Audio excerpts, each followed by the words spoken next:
सुप्रभातम बच्चों, मैं महेश गौतम शिव ज्योति education group Kota से। बच्चों, आज हम कक्षा 7 पंचदश पाठ 15वां पाठ लालन गीतम, पाठ का नाम क्या है बच्चों? लालन गीतम, पेज नंबर 82 से पढ़ेंगे। गीतम का अर्थ आप समझ रहे हैं, गीत है, लेकिन लालन क्या है? लालन पालन करने का, अर्थात इसको समझ सकते हैं कि लोरी है। जैसे माता छोटे बच्चे को लोरी सुनाती है, उसे सुलाने के लिए लोरी गाती है, अर्थात गीत सुनाती है, उसका लालन गीत संस्कृत में कहा गया है। तो आइए बच्चों, पेज नंबर 82 निकालिए और लालन गीत पाठ को पढ़ना प्रारंभ करते हैं। उदिते सूर्ये धरणी विहसति, पढ़िए मेरे साथ, उच्चारण कीजिए। उदिते सूर्ये धरणी विहसति, पक्षी कूजति कमलम विकसति, नदति मंदिरे उच्चे डक्का, सरितः सलिले सेलती नौका। एक बार फिर से उच्चारण कीजिए। उदिते सूर्ये धरणी विहसति, पक्षी कूजति कमलम विकसति, नदति मंदिरे उच्चे ढक्का, सरितः सलिले सेलती नौका। हिंदी जानिए बच्चे। उदिते, उदय होने पर, जब सूर्य निकलता है उस समय, सूर्य जब सूर्य निकलता है, उदय होता है, धरणी जो ये पृथ्वी है बच्चों, जब सूर्य उदय होता है तब जो ये पृथ्वी है वो क्या करती है? विहसती, हंसती है। जब सूर्य उदय होता है तब ये धरती है जो क्या करती है? हंसती है। पक्षी कूजती, पक्षी कूजते हैं। बच्चों, सुबह का जो प्रातः काल का जो वातावरण है उसका वर्णन यहाँ पर किया गया है। पक्षी कूजती, पक्षी कूजते हैं, अर्थात जब सूर्य उदय होता है, सूर्य निकलता है तो धरती क्या करती है? हंसती है। और पक्षी कूजती, पक्षी कूजते हैं, कलरव करते हैं, अर्थात पक्षी कूजता है। कमलम विकसति, और कमल खिलता है, फूल खिलते हैं, कमल खिलता है। नदती, बजती है, नदती बजती है। मंदिरे, मंदिर में, उच्चे जोर से, ढक्का ढोलक। बच्चों, सुबह के समय प्रातः काल आपने आवाज सुनी होगी कि मंदिर में जोर से ढोलक बजती है। सरितः, नदी में, सलीले, जल में, नदी के जल में, सेलती चलती है, नौका नाव, नदी के जल में नाव चलती है। सुबह सुबह का जो वातावरण है वह यहाँ पर दिखाया गया है कि नदी के जल में नाव चलती है। जैसा कि हिंदी में लिखा हुआ है बच्चों, सूर्य के उदय होने पर धरती हंसती है। जब सूर्य उदय होता है तब क्या होता है बच्चों? धरती हंसती है। पक्षी कूजता है, पक्षी क्या करते हैं? कूजते हैं। यहाँ दिया हुआ है पक्षी कूजता है। और कमल खिलता है, कमल खिलता है, फूल खिलते हैं। मंदिर में ढोलक जोर से बजती है। प्रातः काल आपने देखा होगा जोर से ढोलक बजती है मंदिर में। और नदी के पानी पर नाव चलती है, अर्थात नदी में नाव चलती है। आगे, पुष्पे पुष्पे नाना रंगा, तेषु डयन्ते चित्र पतंगा, वृक्षे वृक्षे नूतन पत्रम, विविधे वर्णे विभाति चित्रम। एक बार फिर से उच्चारण कीजिए। पुष्पे पुष्पे नाना रंगा, तेषु डयन्ते चित्र पतंगा, वृक्षे वृक्षे नूतन पत्रम, विविधे वर्णे विभाति चित्रम। हिंदी जानेंगे बच्चों। पुष्पे पुष्पे, फूल फूल पर, नाना रंगा, अनेक रंग के हैं, अर्थात अनेक रंग के फूल हैं, बहुरंग के फूल हैं। तेषु, उन पर, उन फूलों पर, दयंती उड़ती है, उन फूलों पर उड़ती है, चित्र पतंगा। चित्र पतंगा का अर्थ है बच्चों तितलियां। उन पर तितलियां मंडराती है, उड़ती है, उन पर उड़ रही है। फूल फूल में अनेक रंग है और उन पर तितलियां हैं, उड़ रही है, मंडरा रही है। वृक्षे वृक्षे, पेड़ पेड़ पर, नूतन पत्रम, नए पत्ते हैं। प्रत्येक पेड़ पर क्या है बच्चों? नए पत्ते हैं। विविधे वर्णे, अनेक रंग के, विभाति चित्रम, और वो जो पत्ते हैं, ये जो पत्तों का जो नया दृश्य है वो अनेक रंगों से सुशोभित हो रहा है, अनेक रंग दिखा रहा है, अर्थात अनेक रंगों से वो सुशोभित हो रहा है। जैसा कि हिंदी में लिखा हुआ है बच्चों, फूल फूल में अनेक रंग है, अनेक प्रकार के फूल हैं और अनेक रंगों से फूल, अनेक रंगों के फूल खिले हुए हैं और उन पर तितलियां उड़ रही है।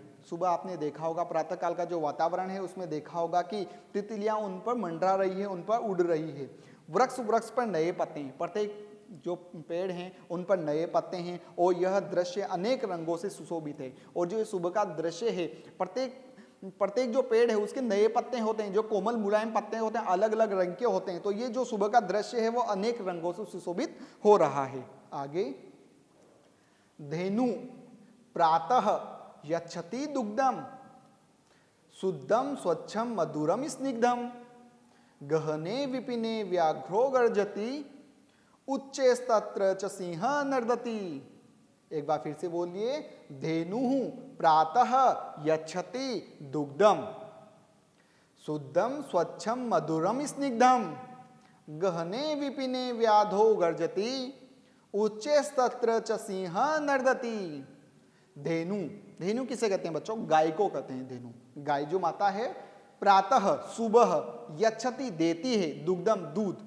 प्रातः काल जो गाय है वो हमें क्या कर देती है बच्चों? दूध देती है। शुद्धम, दूध कैसा होता है? शुद्ध होता है। स्वच्छम, साफ होता है। मधुरम, मीठा होता है। और स्निग्धम, चिकना चिकनाई युक्त होता है। अर्थात जो गाय हमें सुबह प्रातः काल जो दूध देती है, गाय हमें कैसा दूध देती है? दूध के बारे में बताया गया है कि शुद्ध, स्वच्छ, मीठा और चिकना दूध हमें गाय देती है।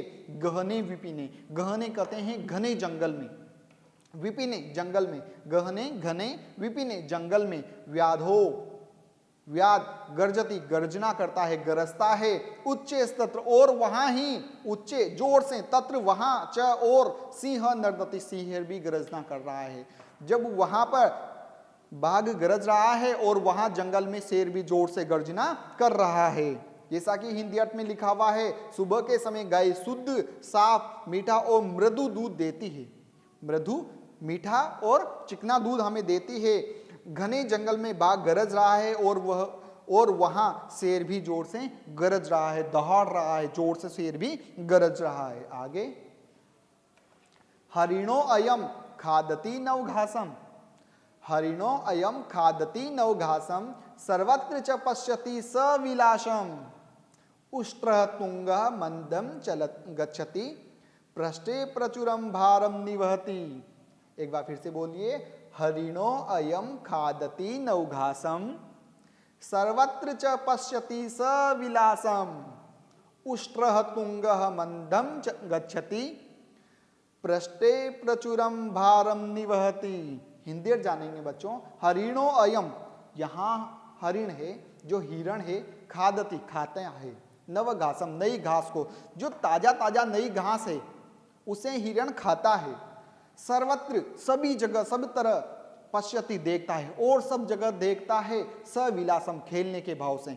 बच्चों जो सुबह सुबह का जो वातावरण होता है, वहाँ सुबह सुबह जो नई नई घास है, अर्थात रात्रि काल में जो घास बड़ी हुई है, आगे बढ़ी है, नई तिनके फूटे हैं, नए तिनके आए हैं, वहाँ हिरण उन्हें खाता है, नई घास को खाता है और चारों तरफ देखने के भाव, खेलने के भाव से वो देख रहा है।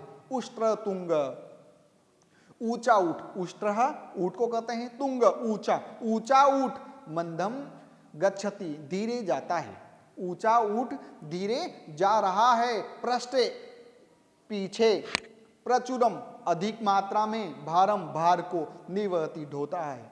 अर्थात पीछे ऊंचा ऊंट धीरे जा रहा है। क्यों धीरे जा रहा है वो? क्योंकि पीठ पर भारी भार को वो निवहति ढो रहा है, इसलिए वो धीरे जा रहा है। जैसा कि हिंदी अर्थ में लिखा हुआ है बच्चों, यहाँ हिरण ताजी घास खा रहा है और सब तरफ खेलने के भाव से देख रहा है, चारों तरफ खेलने के भाव से सुबह सुबह वो देख रहा है, उछल कूद करने के लिए वो देख रहा है। ऊंचा ऊंट धीरे धीरे जा रहा है, ऊंचा ऊंट है वो धीरे धीरे जा रहा है और पीठ पर बहुत सा बोझ ढो रहा है, इसलिए वो धीरे धीरे जा रहा है। आगे, घोटक राजः सिप्रम धावति धावन समय किमपि न खादति पश्यत भल्लुकम इमं करालम नृत्यति थ थ थे कुरु करतालम। घोटक राजः सिप्रम धावति धावन समय किमपि न खादति पश्यत भल्लुक इमं करालम नृत्यति थ थ थे कुरु करतालम। घोटक राज, घोड़ा, जो घोटक राज सिप्रम बढ़िया, धावती दौड़ रहा है, सिप्रम तेज दौड़ रहा है। जो घोड़ा है वो जो बढ़िया घोड़ा है वो कैसा दौड़ रहा है बच्चों? तेज दौड़ रहा है, धावन समय, और जो वो घोड़ा है वो दौड़ते समय, वो जब वो दौड़ लगाता है, जब वो दौड़ता है, धावन समय, धावन दौड़ता है उस समय किमपि न खा, कुछ भी नहीं खाता है। जो बढ़िया घोड़ा है वो तेज दौड़ रहा है और दौड़ते समय वो कुछ भी नहीं खा रहा है, अर्थात वो कुछ भी नहीं खाता है दौड़ते समय। पश्चात देखो भल्लुकम, भालू को, इमम करालम, इस भयानक भालू को देखो, करालम भयानक, इमम इस, भल्लुकम भालू को, पश्चात देखो इस भयानक भालू को देखो, नृत्यति नाच रहा है, थ थ थे, थ थ थैया कर करके वो नाच रहा है, कुरु कर रहा है, अर्थात वो नृत्य थ थ थे करके वो नृत्य कर रहा है। कर तालम, बच्चों तुम ताली बजाओ, हे बच्चों तुम ताली बजाओ, भालू थ थ थे करते हुए नृत्य कर रहा है, अर्थात वो नाच रहा है। जैसा कि हिंदी अट में लिखा हुआ है बच्चों, बढ़िया घोड़ा तेज दौड़ रहा है, जो बढ़िया घोड़ा है वो क्या कर रहा है बच्चों, तेज दौड़ रहा है, और दौड़ते समय वह कुछ भी नहीं खाता, अर्थात जब वो दौड़ लगाता है तब वो कुछ भी नहीं खाता है। इस भयानक भालू को देखो, जो इस यहां लिखा हुआ है बच्चों भल्लुकम, इस भालू को, करालम भयंकर, इस भयानक भालू को देखो, यह क्या कर रहा है, जो थ थ थे नाच रहा है, थ थ थ या कर करके वो नाच रहा है, तुम क्या करो ताली बजाओ, ये भालू नाच रहा है। बच्चों जो ये लालन गीतम है, जो छोटा बच्चा है उसे उसकी माँ लोरी सुना रही है, लोरी इस गीत के माध्यम से सुना है, अर्थात ये गीत माँ सुना रही है। आशा करता हूं बच्चों मेरे द्वारा पढ़ाया हुआ ये पाठ लालन गीत आपको समझ आया होगा। धन्यवाद।